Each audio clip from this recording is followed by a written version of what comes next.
Hey everybody, welcome. Thanks for joining us again at another live stream. I'm here with Eleanor Goldfield. Hello. And this is kind of like the live stream version of Common Censored, our podcast. Welcome. And we're going to be talking about a bunch of topics today, as well as answering your questions and comments. And thank you so much, all of you who joined us last week. That was a big week, so we're excited about that. We'll talk more about who we're donating to this week. Want some more people show up in a few minutes. Please say hello when you get here, so we can see you. I figured let's dive into a story and then we'll talk about whether anyone wants to donate and that kind of shit. But Joe Biden has revealed his tax plan, his economic plan, and apparently it was done in consultation with Elizabeth Warren. And one of the main things, first of all, it does, if you add it all up, nothing. But one of their big things, according to the articles that have been written on it, is it's mainly focusing on a Buy America plan. That B-U-Y or B-Y?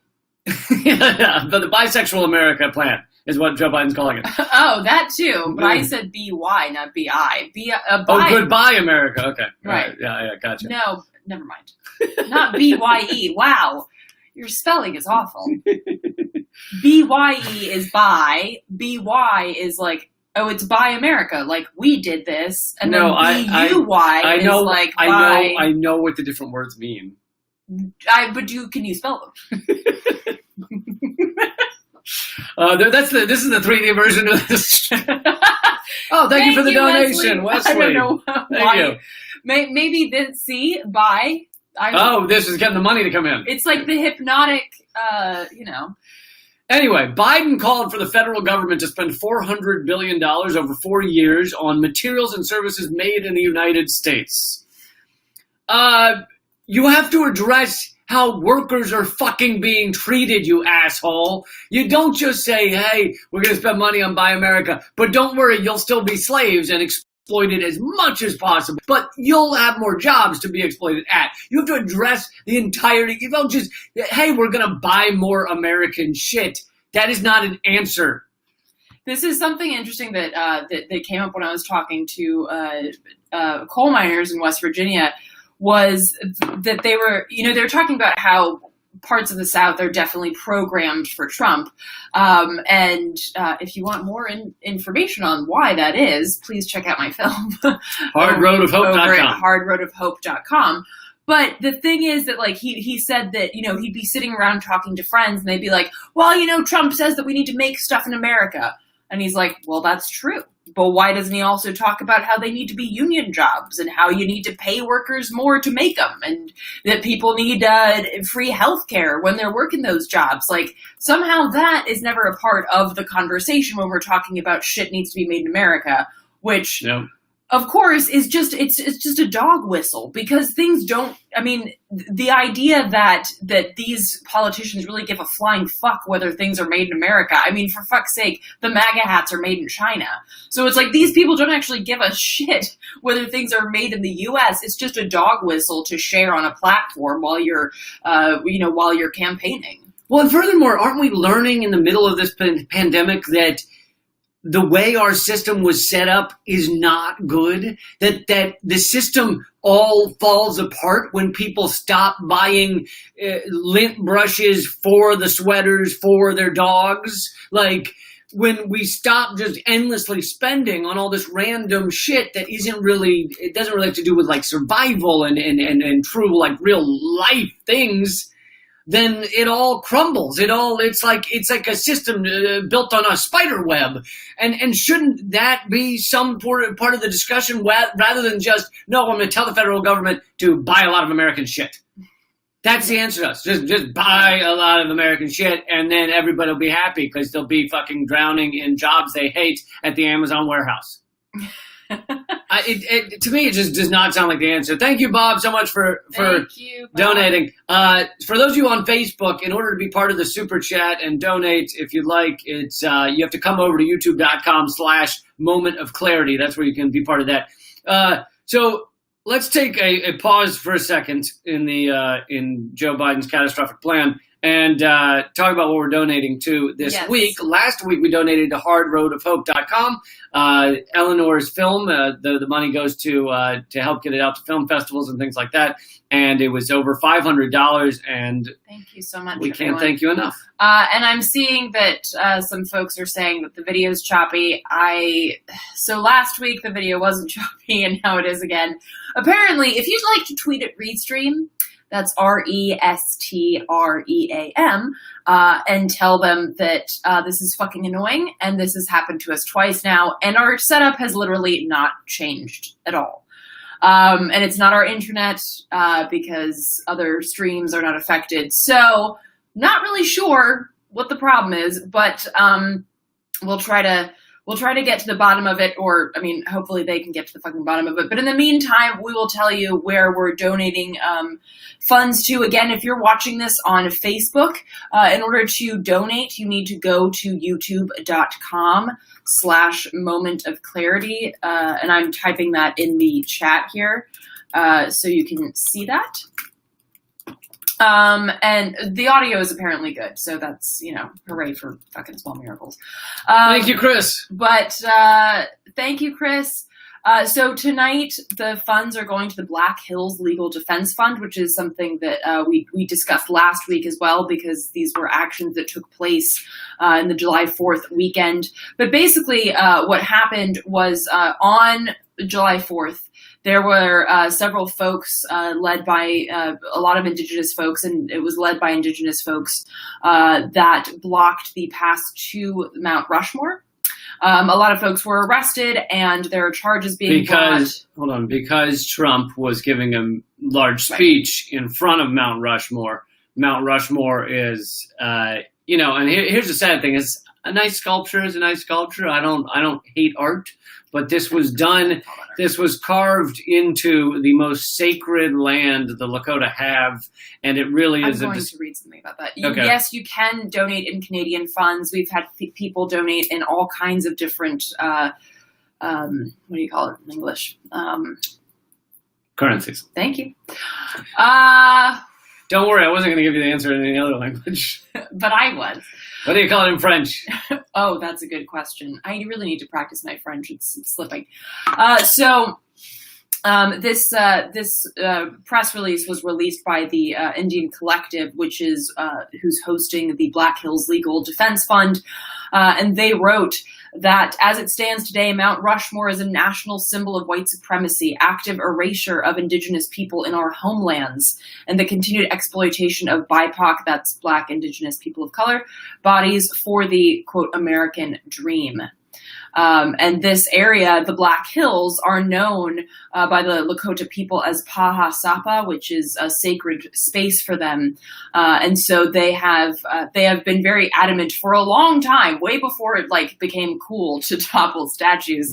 But for a long time, they've been expressing the need to return what is now called Mount Rushmore to the Lakota people, and allow them to take it back as their sacred space, which is really, speaking of indigenous land, which, spoiler alert, all of this is, but the Supreme Court ruling, and I know you want to go back to Biden, but the Supreme Court ruling that basically admits that half of Oklahoma is indigenous land was pretty fascinating. And I was reading that one of the quotes from, I believe it was Gorsuch, in that opinion, wrote that I'm just following this is basically already law that states that this is treaty land, so that's all I'm looking at. So basically saying this shouldn't even really be controversial. This is what the fucking treaty says, that this land belongs to the Creek Nation. So I just wanted the key points in there are that half of Oklahoma, America signed a treaty saying half of Oklahoma belongs to Creek Nation. This Supreme Court ruling, and it was wrapped up in another case, but it basically just said, is half of Oklahoma part of Creek Nation? And 5-4, they said yes, which I hope word doesn't get out that America's abiding by our treaties for the first time, because that's, oh my God, if people found out that. So anyway, this is pretty incredible that America's actually stuck with a treaty to the Native Americans. I don't know if it's going to change like what's going on in Oklahoma currently. Apparently, it includes Tulsa. So it'll be interesting to see what happens. So again, we are donating to the Black Hills Legal Defense Fund. If folks want to hear more about that, you can go to bhlegalfund.org. You can also check out the Indian Collective, that's spelled NDN Collective. Thanks, Linda. .org. Thank you, Linda. So thanks, Anna. You can just donate here, and we will be donating all of these funds to the Black Hills Legal Defense Fund. Because they stood up and they fought back, and for that they are now, some of them are now in prison, some of them are fighting legal battles. Which is a really common story, particularly for indigenous folks when they stand up to the American government. So really, really important organization that we're donating to tonight. So if you can, anything helps. And obviously, if you can't donate, please still stay and hang out with us and throw us some questions and stuff like that. But if you can, even just a couple of dollars is super awesome. So to go back for a minute to this, to Joe Biden releasing his economic plan, from what I've heard, it's mainly tinkering around the tinkering on the edges of the economy. It doesn't. I mean, our economy is collapsing. It is fucking full on collapse. The only reason it's afloat right now is because they gave $4.25 trillion to the big banks in Wall Street is what is keeping this thing going.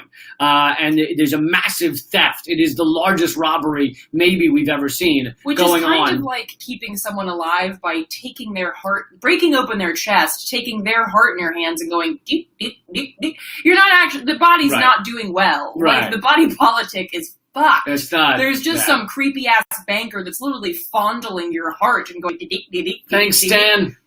Thank you, Stan. So I want to pose the question to everybody here. If you want to put a comment, what would you like to see in Joe Biden's economic plan that I almost guarantee you is not in there? Which is kind of like saying, what would you like from Santa? Thank you, Elise. Thank you, Elise. Wait, Santa delivers all the time. He doesn't know that Santa's not real. What did you say? Shh, nothing. What, nothing. What did you say? Nothing. The Easter Bunny told me to say hi, though. Thank you to everybody who's donating. Really appreciate it. Thank you so much, everyone. Underhill would like to see 420 legalization in the Biden economic plan. I don't know if that goes in the economic plan. Maybe. It would be good for the economy to legalize marijuana. But. Real UBI is one that I'm seeing here. Universal basic income. So they keep talking about that. They gave everybody $1,200, or not everybody, most people, not even most people. Sorry. Okay, so here's the thing. So millions of people were left out of this. This golden fucking ticket of $1,200. Green New Deal, absolutely. Military cuts, Medicare for all. Massive military cuts. Gigantic public military housing cuts. Initiative, yes. Thank you, Susan. Thank you, Susan. But the thing is that even people, I'm still hearing from people that were supposed to get a $1,200 check that it just never showed up. Some people have even gotten like a letter that says, hey, congratulations, here's your $1,200 check. And there's nothing in the envelope. Like, how fucked is that? Maybe the postal employees have figured out what the envelopes look like. Yeah. I like this idea. Universal maximum income. Seriously. No more billionaires. And of course, the $1,200 check leaves out a lot of people, like a lot of domestic workers, all the undocumented workers, of course, street vendors, sex workers. There's so many people that are left out of the $1,200, which is $1,200, let's be honest, is a fucking slap in the face. It doesn't even buy $1,100. I mean, what can you do with $1,200 that's a one-time check? I mean, it's absurd. Well, and the other thing is we're on the cusp of kind of the true collapse that will come after that, because $1,200 for the poorest Americans did pay their rent. And so it's like most people were able to pay rent for that first, month or two. And now is when you really, now's when the check becomes due, right? Now is when we really see, the next couple months, we'll really see what is left of our economy as this government does absolutely basically nothing to try and deal with the pandemic or help your average Americans. Yeah, and of course, Thank you, Taylor. Unemployment benefit. Thank you, Taylor. Unemployment benefits are set to go out at the what's the word? I'm struggling in English right now. Unemployment benefits are set to expire at the end of July, which, let's be honest, $600 was not really keeping $600 a week was not really keeping that many folks afloat anyway. But it's a really stark time now, and it's going to get even more stark as things continue to get worse and as everything continues to trickle up. I mean, we continue to bail out banks and Wall Street and big corporations. We're still subsidizing oil and gas and the military, of course, but we're not getting people the basic needs of food and shelter and fucking healthcare in the midst of a global pandemic. So, yeah, I'm sorry to be Debbie Downer over here on a Friday night, but I'd love to see if he just did one of those things. If he was like, here's my economic plan. I'm cutting the military expenditure by 75%. Even if he didn't address everything else, all the fucking corporate malfeasance, all them extracting all the wealth, all that shit. Even if he didn't address anything, if he just addressed one really great thing, I'd be like, all right, that's awesome, at least. But he's not. He's not at all. Thank you, Bev. Thank you, Bev. Yeah, and this like how Bev donated $5 and said $15, but I am all for that. Donate what you can and say what you'd like it to be. If you will it is no dream. And Cats, which I just love you for your name being Cats. Thanks, Chad. They should cancel all student debt and put a moratorium on all rents and mortgages. I absolutely 100% agree with that. Chad, thank you so much. Yeah, I mean, just the fact that people are being expected to pay, rent right now, and of course, pay healthcare, and the student debt bubble is in the trillions of dollars, and that's still hanging over people's heads, which is something that you can't run away from if you declare bankruptcy. That's something that they will still come after you for when, let's say, for instance, I don't know, like a coal company that's worth billions of dollars declares bankruptcy, and they don't have to pay their workers their pensions or their healthcare plans, but you still have to pay for Econ 101 when nobody fucking showed up to that class. The one thing you can't declare bankruptcy on is student debt, and I believe Biden was pivotal. Someone can correct me if I have it wrong, but I believe Biden was pivotal in making sure that happened. And Biden's biggest funder throughout his time in Congress, 30, 40 years, has been credit card companies and credit banks and big banks and things like that. But, he's from Delaware, which is the credit capital of the world because they don't charge corporations anything. Mm-hmm. And so that's his biggest funder. So it would make sense that he was pivotal in making sure you cannot declare bankruptcy in order to get out of your student loan, and it just plagues you your entire life. Thank you, Trace. Someone noted much higher minimum wage. Yeah, Biden's been very quiet on that front, of course. Wow, Lucy, thanks, thank Lucy. you so much. Yeah, so... I was also going to say, because we're talking about eviction, I was going to say that, a lot of people are facing eviction across the country. Thank you, 4-foot owl. What? Maybe Biden will cut the Space Force. Yeah, the Space Force is a thing. And it's horrific. And we're spending billions upon billions of dollars to put more weapons into space. And so here's a philosophical question, because I fucking love space. I find it fascinating. And people, you'll hear people argue like, well, space exploration is so important. Thanks, you so Nick. much. Shay, thank you. Appreciate it. And thank you, Nick. Really appreciate it. And I totally get that.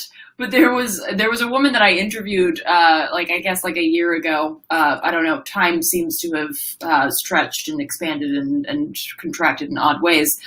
But she said, you don't need to go to fucking space when people can't eat on Earth. I know. And it's a brilliant point, right? Because really, technically speaking, we could fucking do both, right? There's no need to actually choose We could go to space and futz around the great vacuum that is space, but we also need to pay attention to what's happening on fucking Earth, not least of all because of climate change. But it's a really powerful point that like people talk about Space Force and they talk about like the next frontier of space. Dude, Earth is fucked right now. Like we need to direct our attention. Thank you, Mr. Earth, Carbon 14. not out to space. And that goes doubly for you, Elon Musk. Thank you.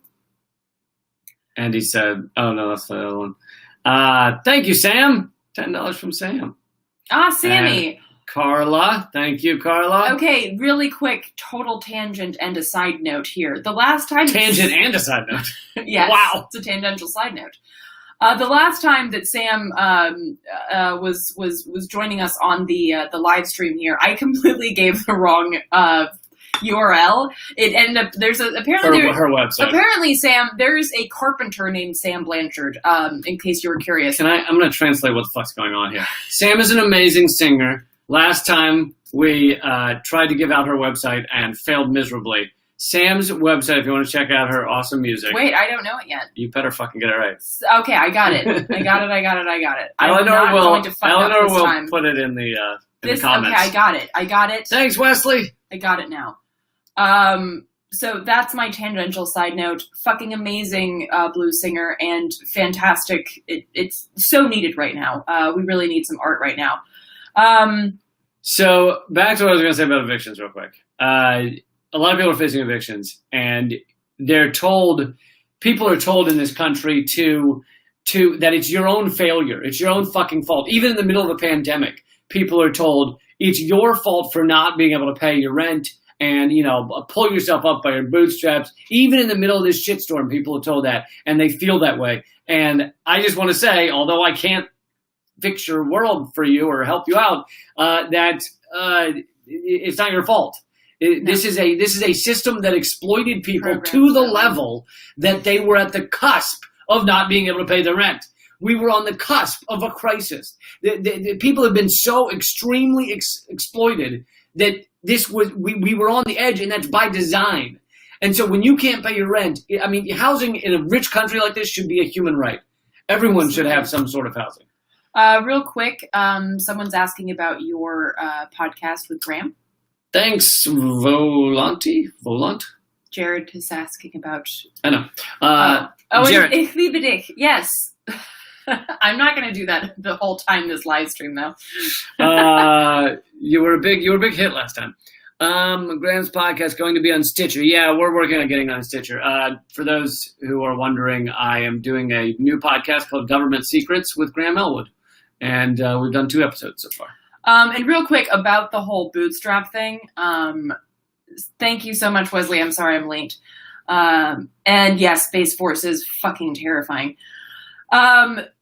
So earlier this week, it came to light that the Ayn Rand Institute received a PPP, that's a small business loan, of between $350,000 and $1 million.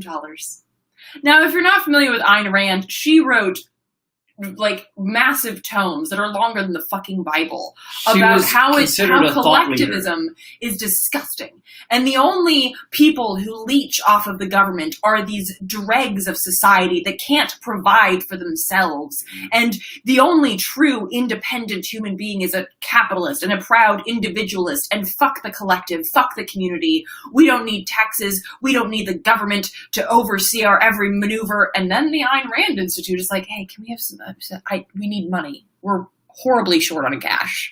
So apparently the only time it's gross to take money from the government is if you're poor. Yeah. She was a disgusting human being. And here's the thing. She actually had power in the right wing. Like, they looked to her as a thought leader. She apparently, and this, by the way, I'm about to make everybody vomit a little. So if you're eating, you might want to turn this off for a second. She and Henry Kissinger apparently used to be... Shut the fuck up. What? A thing. Where did you find that? He was like obsessed with her, and like when they were younger, that he went to parties at her salons or whatever they're called. Thank you, Chuck. Oh. Can't unhear that. Yeah, I'm getting a lot of Thank you, Jared. I'm getting a lot of sick emojis, and I'm with you. Oh, good Lord. I'm gonna get fucking Tums over here. Thank you, Jared. I have not heard of a crania. I have not. Whistleblowing lyrics. Like, do you mean literally they blow a whistle? Or it's a lot of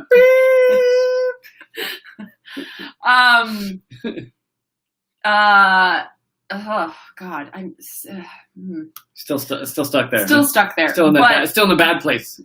Yes, in a bad place, a very bad place. So for folks that are just joining us real quick, thank you, first of all. And tonight, if you're watching on YouTube, which is youtube.com/momentofclarity, we are donating to the Black Hills Legal Defense Fund. Every time you comment, you can click the little $sign if you feel like it. If you have $1 to give to the Black Hills Legal Fund. Yes. And if you don't, either way, please hang out with us, throw out some questions and things like that. We're very glad to have you here. We've been talking about Biden's economic plan, which I feel like if you're going to put someone's name in front of something, they have to come up with something new, right? Otherwise, it's just like the status quo. So if it's just the same shit that we've already been seeing for, I don't know, decades, then it's not really Biden's economic plan. Although, interesting note here, Biden was very proud to have his name associated with the crime bill, it was 94, right? The 94 crime bill that basically made it even more illegal to be black. And he was very proud. Doubled the prison population. Yeah, he was very proud to have his name associated with that crime bill until recently when it became like kind of awkward. And now he's never apologized. In fact, he actually said shit like, "I regret nothing, and I regret nothing that I've ever done," which is a fascinating thing for anyone to say. Much less if you've got the blood of millions on your hands. But never mind. And look, I know we spent we spent a lot of time here on Biden and how horrific he is. Trump's a horror show too, but the idea that the Democrats are putting up Biden as somehow the answer to Trump, whereas many levels in some of his ads, he's running to the right of Trump. In some of his ads, he's acting like Trump has been too easy on Venezuela, where our economic war has killed between 50 and 100,000 people in the past few years alone. Medicine can't get to children and the elderly in Venezuela because of fucking Trump's administration and our government and the Democrats who fucking give a rousing round of applause. And Biden's running to the right of that on some of these things, which is fucking disgusting. And so the Democrats have realized Biden is winning in the polls. He's winning because he just never speaks, and they just keep him in a bunker. They tell you, "Oh, he's still alive, we think." And that is it. That is his whole campaign strategy. Let Trump burn himself down. And that is what's happening. And it's fucking pathetic because things aren't getting talked about. The issues aren't getting changed. We're in the middle of an economic crisis, and they're doing what? Holy shit. Thank you, J9. And Thank you, J9. Wow, $50. I absolutely agree with that. And thank you, Cisco K. I'm glad that I reminded you that you have Riesling in the fridge. This is a good thing to remember. But yeah, I saw, Wait, that was one of the hobbits from Middle Earth, right? Who? Riesling? That's like a hobbit baby, right? No? Oh, that was cute. I don't have a comeback for that. Thank you, Charles. That's just too much for me right now. Please, you got to read the pair emoji, though. Okay, but 1 second. All right, I'll read the fucking pair emoji. Pair character bowing down saying thank you. First, I thought it said blowing, so wow, that would have gone into. Listen, if that emoji's in there, someone needs to use it. Pair character blowing down saying thank you. I mean, that is a form of thank you, I guess. Thank you, Kasia. Yeah, but yes, I saw a great tweet with regards to J9's Never Biden, Never Trump comment. Thank you so much, Kasia. That today there was a tweet that I shared that was like, the 2020 elections, Republicans die, Democrats die, LGBTQ flag. And it's so true. Right. And it reminds me of the 2016 memes that were going around where it was like, Clinton and Trump were both setting off bombs, but the Clinton bombs had like little smiley face emojis on them, which is really the difference. It's the difference that the Democrats have these platitudes that suggest that they fucking give a shit.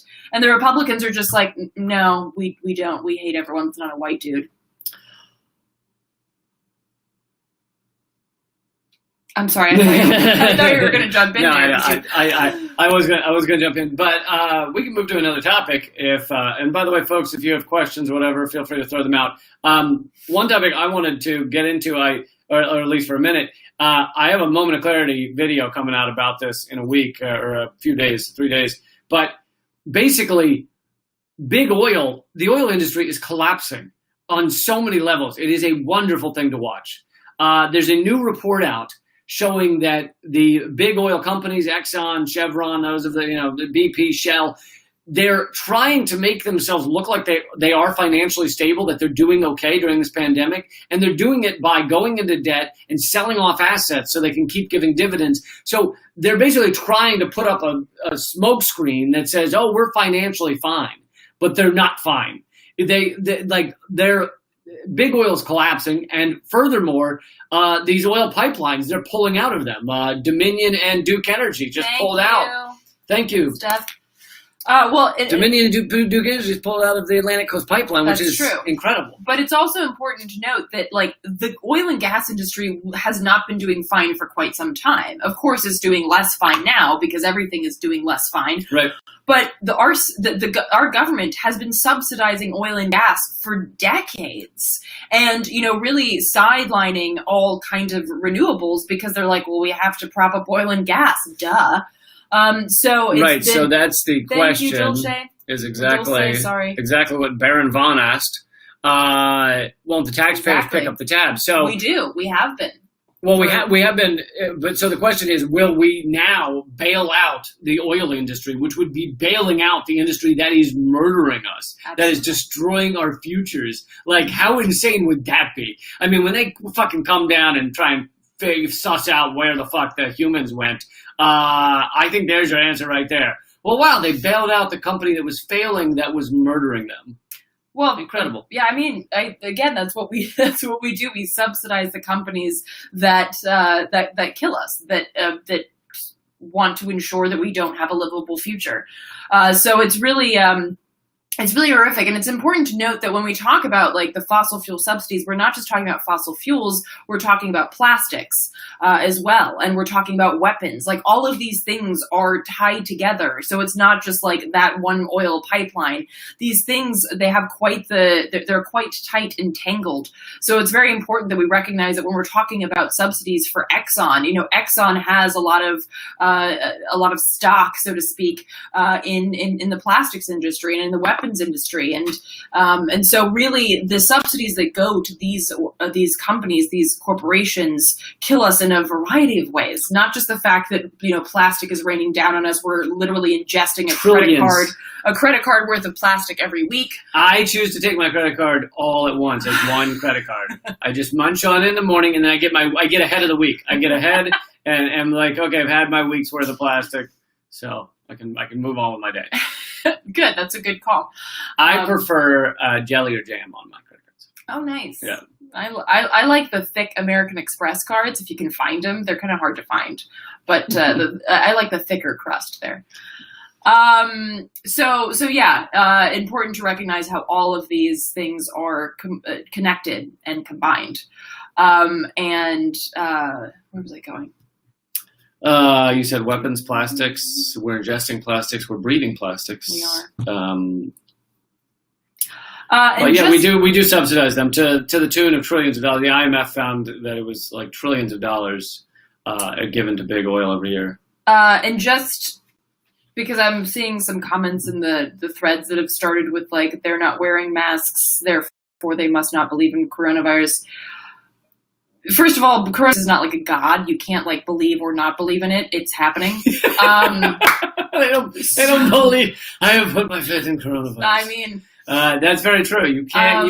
It's kind of like gravity. You can't. It doesn't It matter. happens whether you believe in it or not. You don't just go, you know what? I'm not into it, and then you slowly start floating immediately. How cool would that be, though? But we're roomies, so that's why we don't need the masks, because we're roomies. But when we go out, we definitely wear masks. I do a lot of mutual aid work, and I always, we're very adamant about wearing masks. It's very important because it matters. And I actually saw a great, let me see if I can find it. I saw a great meme about the mask question. Somebody had posted, if the masks work, why the 6 feet? If the 6 feet works, why the masks? If both work, why the lockdown? And then someone's comment was, God, so idiot. If the airbags work, then why the seatbelt? If the seatbelt works, then why the airbags? If both work, then why the fuck have brakes? And that's kind of the point here. It's like, no, we're not saying wear the masks and no one will ever get sick again. Just like airbags don't ensure that no one will ever get into a car crash. But it's the idea of making you fucking safer and also making you safer for other people. So just wear the goddamn mask. That's my rant based on some comments that I was seeing that we're not wearing masks. No, we're not wearing masks because we live in the same place. Well, and the other, hey, thank you, American of color.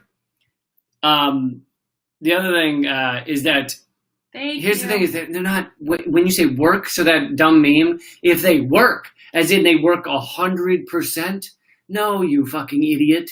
They help decrease the odds that you will get infected. Same idea with the flu. If you make out with somebody, then you're more likely to get it. If you sit and spit in someone's face, more likely to get it, but not as likely to get it as if you make out with them. You see, there's percentages here.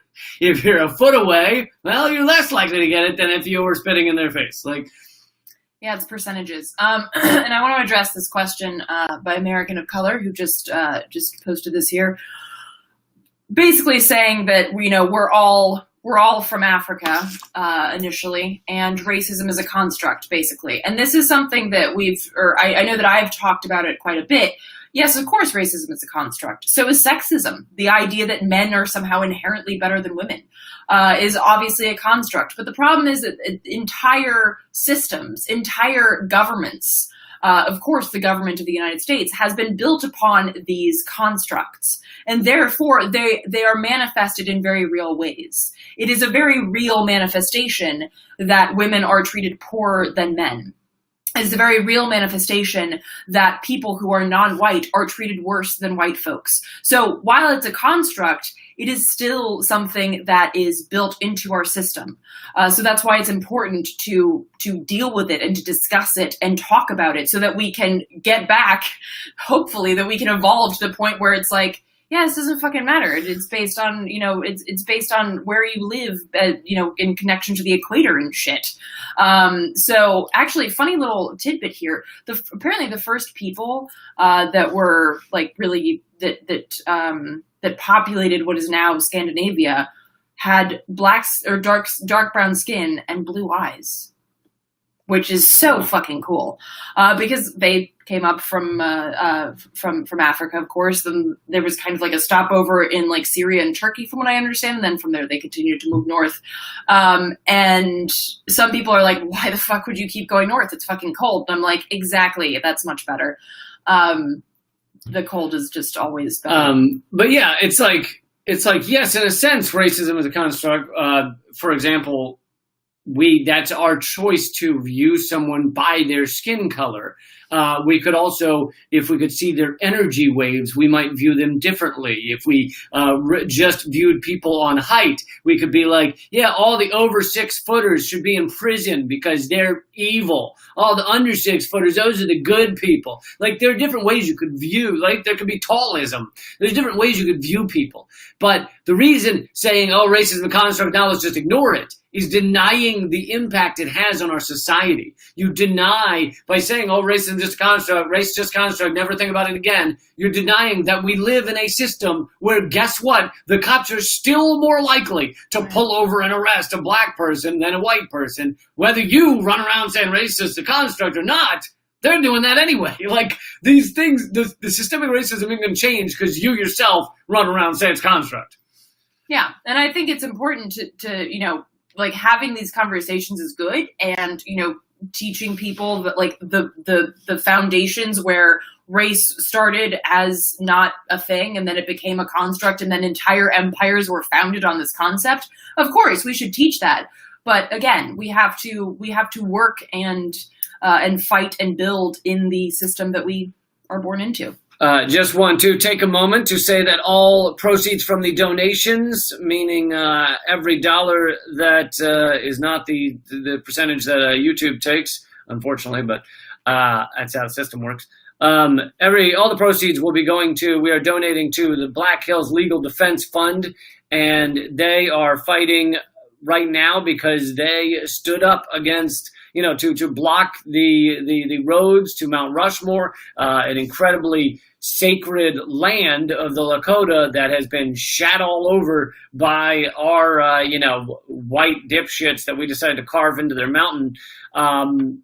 And even if you wanted to, even if there was a fucking carving that was a wonderful person there and not one of our presidents, and even if that were the case, it would still be a shitty thing to do. It would be, like, honestly, it's like finding the most sacred piece. It's like going into someone's living room, running across to their most expensive vase that their grandmother gave them and taking a dump in it. Like, you picked the most sacred land to fucking carve your goddamn president's face into. Like, it's really shitty. Not even attractive presidents either. Have there been attractive presidents? Let's be honest. So they stood up. They blocked the roads. They were arrested. They now are fighting the charges, and so all of the donations are going to the Black Hills Legal Defense Fund. I'm sure they need them, and I'm sure they'll be very thankful. So thank you all so much. To donate, all you do is click the $ via the comment box. Little $. It's only at youtube.com/momentofclarity. It's not on Facebook. So come on over to YouTube and donate a couple dollars. And thanks. Austin has a philosophical question. Why is Biden? Why is Biden? Why is Biden? That is a great question, Austin. I feel like Biden's asking that right now because he's not all there, and he's probably like, what the fuck is going on? And they're like, just go and talk to people. And he's like, why is Biden? I'm so tired. Can't I just watch the movie on the picture show? No, go. But I need to watch there's a rerun of MASH that's on. I was a big MASH fan. Hey, I like in MASH. the day. Well, MASH was good, but yeah. So here's another point. With circling back. Thank you, Austin, for that comic relief there. But circling back, whether or not people knew that these were the most sacred areas for the Lakota is kind of a moot point because thanks, Baron von Lichtenstein. Thank you. Character jumping up and down, holding his belly, laughing out loud. So it's really the issue is also like what do you define as sacred? And I obviously haven't spoken to all Indigenous peoples, and Indigenous peoples are not a monolith. I spoke to all of them. All right. But from several folks that I've spoken to, thanks, Micronite, not just in what is known as Turtle Island, but beyond, is that everything is fucking sacred. The entire ecosystem is sacred because it is a part of this this whole. And if you destroy one part of it, then you've destroyed the whole. We are all integral pieces of this entire ecosystem, and therefore it is all sacred. So I think like the bigger question is, why the fuck would you desecrate any mountain with the faces of 4 dead white dudes? It's fucking stupid. And I think like. And another point, I think this was... I have to add this in there. Nick has just offered to match all donations 2-to-1 for the next 5 minutes. So anybody who donates for the next 5 minutes, he's done this before, so I trust him.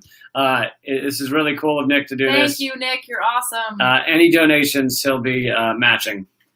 And also, that reminds me, Nick had mentioned something. Nick, if you could post this comment again, I'm so sorry I missed it, but... That something about the unemployment ending earlier than July 31st. If you could post that again, then we'll highlight it. But but I was watching I believe it was like a TED Talk or some sort of talk. I can't remember the name of the person that was speaking, but basically like talking about how we Thanks, Rob. how we name things. So Mount Rushmore sounds like, who the fuck is Rushmore? Who cares?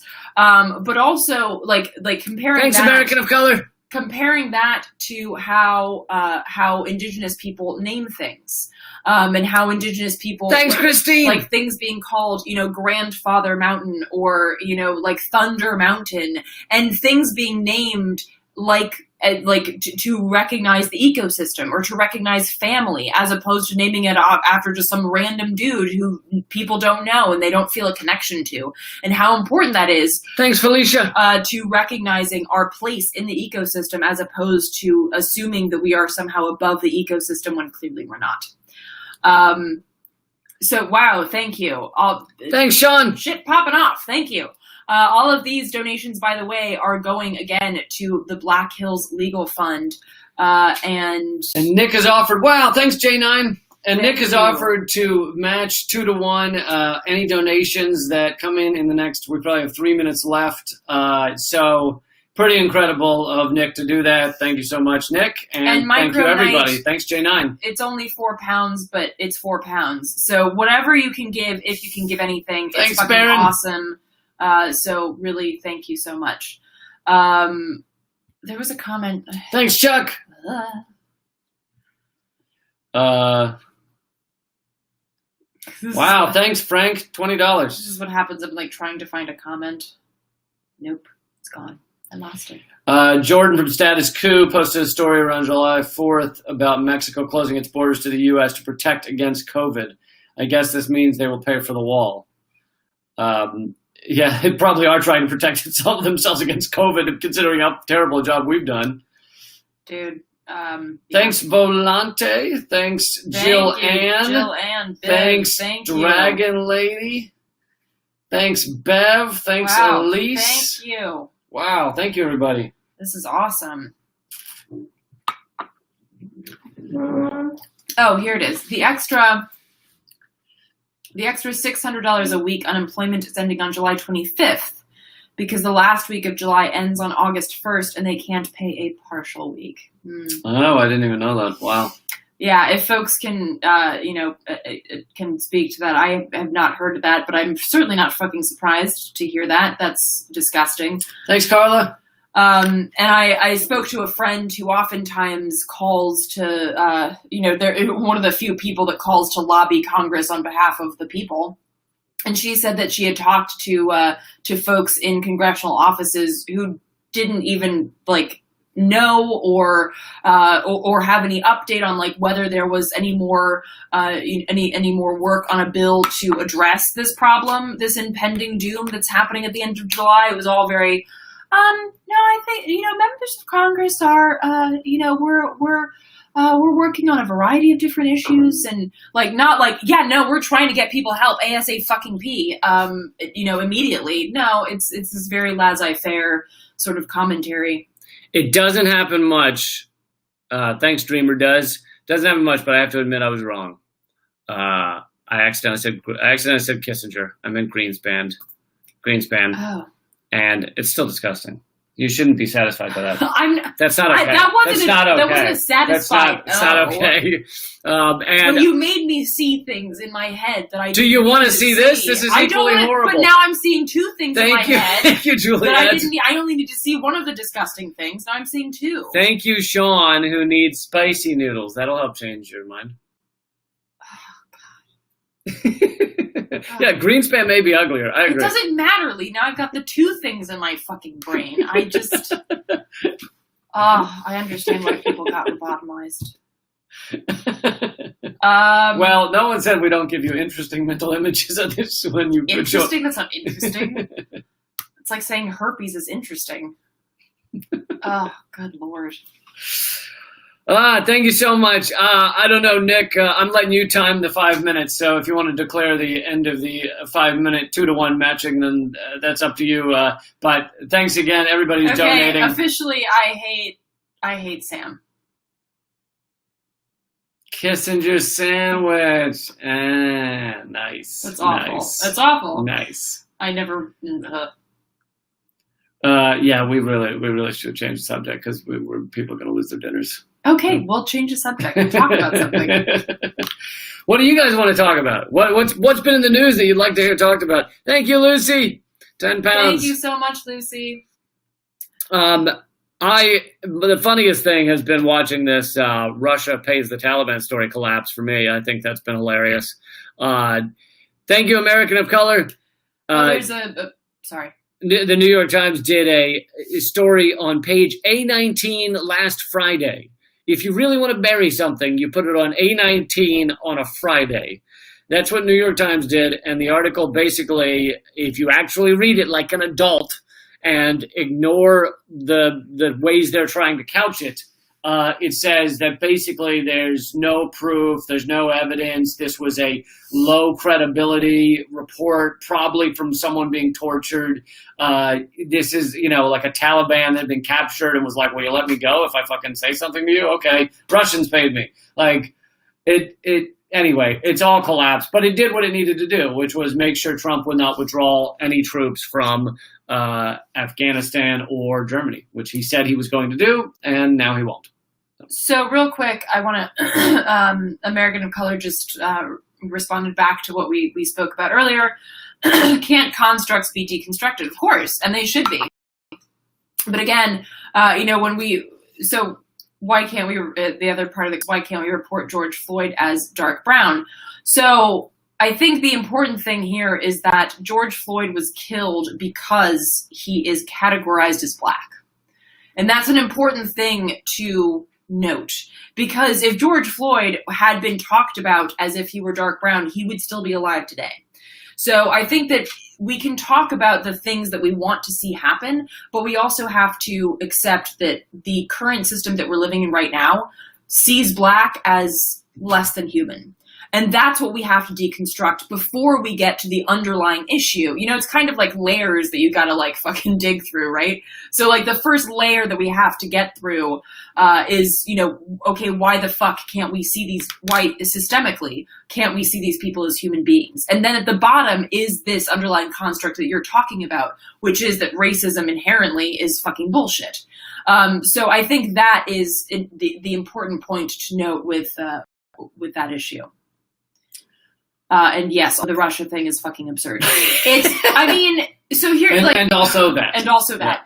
Yeah. Just the idea, I was messaging with a veteran friend of mine, who was in Afghanistan, and he was like, do you honestly think that you would have, he saw these people face to face. And he's like, if you have ever been at war in Afghanistan and you honestly think that these people needed a fucking incentive to kill us, I know. These people Seriously. who invaded their country, and not just invaded the country, but decimated their homes, their livelihoods, their did horrible things to people. You honestly think they needed an incentive from some fucking other country? No. Because again, and this has been documented very well, the way that you make terrorists is by threatening their not just their life, but their entire understanding of the world that they live in. So consider it to be your home. Thank you, Nick. Yay, Nick, you're awesome. Wow.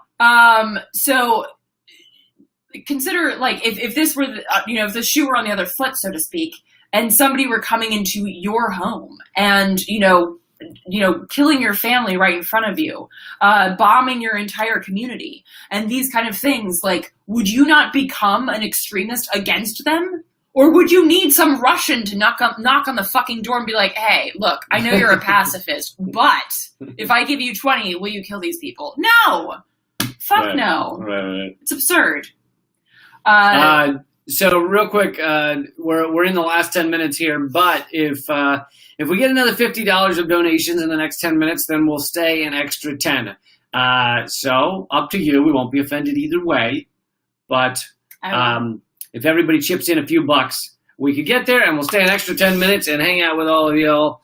All y'all. That's He's from the South. Yeah. When you grow up in Richmond, Virginia, all y'all's a regular thing. You're blocking the air conditioning. It's hot as balls in here. Until I was 8 years old, I was in Washington, D.C., and then at 8, we moved to Richmond, Virginia. Which some people will still argue is not really the South. It's the capital of the Confederacy. I know. Actually, my brother went to Oklahoma for university, and he said people there were like, "Oh, you're a Northerner, you're a Yankee," and he's like, "I'm from the capital of the Confederacy." But dude, go to Louisiana, and when you tell them that you live like Virginia in general, they're like, "Oh, up north," and you're like, "There's more north above." But yeah. But anyway, when I was 8 years old, 3rd grade, I hadn't really heard much y'all, and then it became steady part of my diet.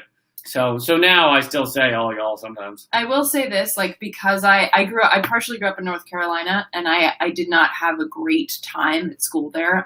I was horribly harassed, and so I avoided any sort of Southern lingo. Thanks, Shane. Thank you, Shane.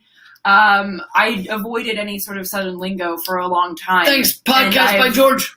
Thank you. And I have recently, in the past few years, gotten back to accepting that I was raised partially in the South, because because the experience of growing up in the South in that particular moment in time, particularly around the Iraq War, was really awful. I started to conflate about Eleanor. She was in whatever grade. You were in high school protesting the Iraq War in Charlotte, North Carolina. I was not as politically informed at that age. So the idea of someone in high school fucking standing up against the Iraq War in the South, that is a bully's wet dream right there. It was. So I conflated y'all with the bad part of the South for a long time, but having reconnected with beautiful parts of the South, and I don't just mean places, but thanks, Jillian. People too. I have come back to y'all, and I like y'all because y'all is so useful. It's very useful. Yes, it's better. It's much better than use guys. Use guys. Yes. I hope this clears my bank. Thank you so much, Linda. Thanks, totally, American of color. Totally, really appreciate all of you donating. And again, there's any little bit helps. All of this is going to the Black Hills Legal Fund. So thank you so much. Thank you, American of color, again, and thank you for your comments.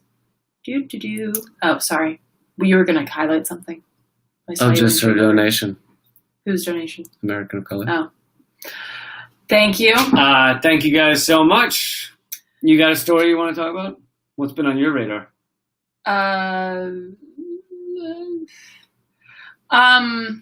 Well, today a new episode of the Act Out podcast came out. Eleanor's podcast. That's my podcast. And everyone should check it out. It was about consumerism or capitalism? It was basically talking about how humans in capitalism, we are both the commodified, we are the commodity, and we are the consumer, and how that really grates at the soul. And it's a conversation about self-worth that's based a lot on my own experiences as both a kid that was picked on a lot in school, who then became a personal trainer, who then became a model, who then, so it's from a lot of different angles in that space. And so people have been saying that they've appreciated it, and I would love to hear your feedback if you feel that, the conversation about self-worth and self-esteem inside capitalism, which is basically built to make us feel like shit and worthless. Check it out. And it's the Act Out podcast. It's on iTunes and Spotify and Libsyn. So, that's what's been on my radar today. It's great. Thanks. It's great. I don't think we're quite at $50, so that means we get to leave soon. No, I'm kidding. That's very sad. I'm very sad. Oh wow. What? My whole thing's crashing. Hope our shitty video is still going though. I think we're being suppressed. I am not cool with this. Well, we're still getting comments, so y'all, if you can still hear us, clap. Clap. That'll help a lot. Yeah, if you clap your hands. Never mind. It's a quote from a movie. If you can still hear us, please let us know. But I'm wondering, Lee's shit is crashing. I'm wondering if, and this is going. No, not $50 each. It was a $50. Okay, people can hear us. It was $50 total, and then we'll keep going for an extra 10 minutes. 10 minutes, yeah. Thank you for your donation. Thank you, Frank. Totally thought that said Frank Zappa at first. To go off what you were saying about this, I'm wondering whether people are. Is this pandemic causing people to rethink the way our world works, or is everyone just sitting there trying to get back to how everything was? I'm wondering whether the people that weren't questioning things before have begun questioning now that you see how like tenuous it is, and you see how little our government seems to care for us, and there's just so many levels of like, what the fuck were we doing? I mean, our environment's collapsing. Like, why are we not living differently? And I'm just wondering whether it seems that people are waking up to that because of the pandemic, or whether no. I definitely think that. I mean, I've seen just sort of on the community level, I've definitely seen more people are stepping into mutual aid spaces. More people are looking to radical perspectives, feeling that not that they've been living a lie really, but that they've been living in a lie. In terms of the idea of, for instance, like our worth as human beings being inextricably tied to how much money we can make, right? The profits of our labor, as opposed to, no, you as a human being have worth because you're a fucking human being, and you're an integral part of your community, and you have a voice. There's no such thing as the voiceless. There's only such a thing as the silenced. And so I think a lot of people are stepping into that space because this pandemic, again, like as we've talked about and as I've written about, has really like laid bare in such stark ways the planned failings, like the designed failings of capitalism. These aren't accidents. It's built this way. It's built to really ensure that people suffer for the sake of a very small portion of the ruling class. So yeah, no, I do. Thanks, Bev. Thank you, Bev. So yeah, that's my take on that. I'd like to hear, let's see, pandemic shows every voter should be voting on everything the government wants to do. Yeah, we should have far more rights to vote. What is it? Voting 4.0 is, or elective democracy 4.0 is where your representative only votes if the people don't vote in large enough numbers on any particular issue. So if you didn't get whatever 50% of the population to vote, then your representative votes. Yeah, no, I obviously the way that it's working now is not working for the people. The concept of direct democracy. So a couple of people have asked about my next comedy special. With no live audience, it is difficult. The comedy special, more so than Redacted Tonight, relies on a live audience. I've been a touring stand-up comic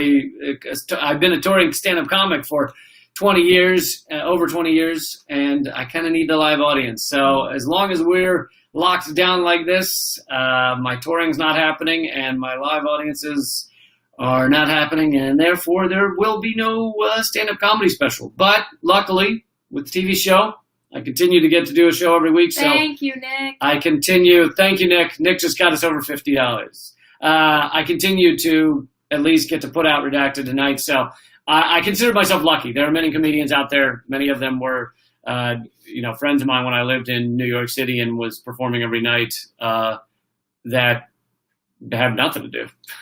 Yeah, and actually that's a good point. Maybe next week we'll aim to donate to like an artists fund, an artist organization, because I know a lot of people that counted on touring and counted on live shows in order to survive. So I think that that would be a good one to look into. for donations. So we got 10 more minutes. What do you got, folks? What do you? All right, what do you want us for the next 10 minutes? What do you want us for? what do you want to talk about? Homer and Bart show's asking why there's no live audience. There's this thing called coronavirus. Not sure if you heard about it. It's going around. It's trending, if you will. It's trending. And it means that having a live show would be a bad idea. Some people might die. And it also means that even if I had a live show with an audience, most audience wouldn't want to come. So there's that too. Yeah. Someone wants to know the answer to life and the universe and everything. I'm going to leave it to you. 42. I'm a total philosophy nerd, so we can totally get into that, but it's going to take longer than 10 minutes. I feel like we oftentimes have on our on Common Censored, a lot of people are saying a lot of people have seen the same movie. A lot of Hitchhiker's Guide fans out there. So I think on our podcast, Common Censored, we oftentimes have philosophical questions, and my podcast, Act Out, will often I do a lot of philosophical musing. So check that out. And if there are specific questions, the live stream is kind of difficult to get into philosophy because philosophy is more slow paced, and this is more like this is an ADD form of information. Very ADD. Thanks, Greg. No, just made that up just to make it. I'm pretty sure I now have ADHD. But yeah, so I do recommend that you check out Common Censored and Act Out if you're into the more philosophical musing type conversations. Linda says you were awesome in Dallas, Lee. Thank you so much. Appreciate that. Yeah. Those were some of the last shows, right? Dallas and Austin, I believe. I played right before the pandemic kicked off.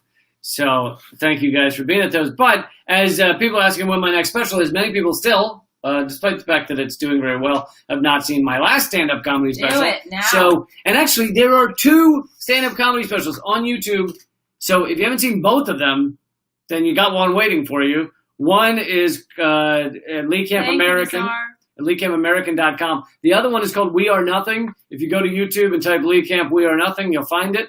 But both comedy specials are on YouTube. So that's 2 hours of my stand-up comedy with a live audience that you can enjoy for free. And Nizar is asking, what do we think about Bolsonaro getting COVID? Again, by the way. Excited. He already had it. No, I thought it was his aide that had it. No, I thought he was in the hospital and had it. And then he said it's no big deal. I thought his aide had it. Okay, well maybe I'm getting that crossed maybe he there. did. Maybe he did. But either way, we would be so lucky that fascist piece of shit would die, but I doubt it.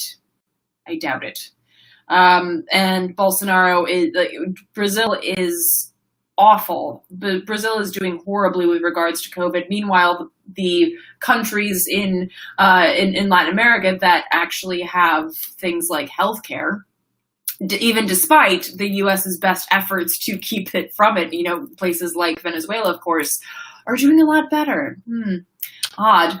I saw one chart. I didn't have time to verify it, so I'm not certain it's true, but it could be. That basically everything started out kind of even, and then the countries with socialized medicine with free healthcare, their numbers have dropped down, and the U.S. just keeps going up. And Nick, I do not do super chat on Act Out. It's not even streamed. It's just a podcast, kind of like Common Censored. So there's no interaction there. And I mean, I guess I could try and make it interactive. It's just hard to carve out time because there's a lot about my life as a freelancer and as a mutual aid organizer that is very difficult to nail down specific times. But interesting point. Dawn has just asked, will I be able to cover more controversial topics on my new podcast? She misses Moment of Clarity. What the fuck do I not cover? There's nothing I don't. Wait, what new podcast? The Graham Elwood podcast. What is too controversial that I don't cover it? I don't think I avoid controversial topics. I think, in fact, I've been blacklisted from any mainstream outlets because I hit on controversial content. In fact, I'm pretty sure that we're getting slammed because, like, there should be more people on these live streams, but I'm pretty sure that YouTube is smashing it down because it's you. I think that's true because not trying to blame it on you or anything. I think that's true because also apparently you notice there's no more Facebook comments. I think Facebook has oh really cut off the feed or something. Nice. Thanks, Fedbook. Yes, but let's see. 2020. Thank you, American Color. Thank you so much. Why not do a live Super Chat comedy special?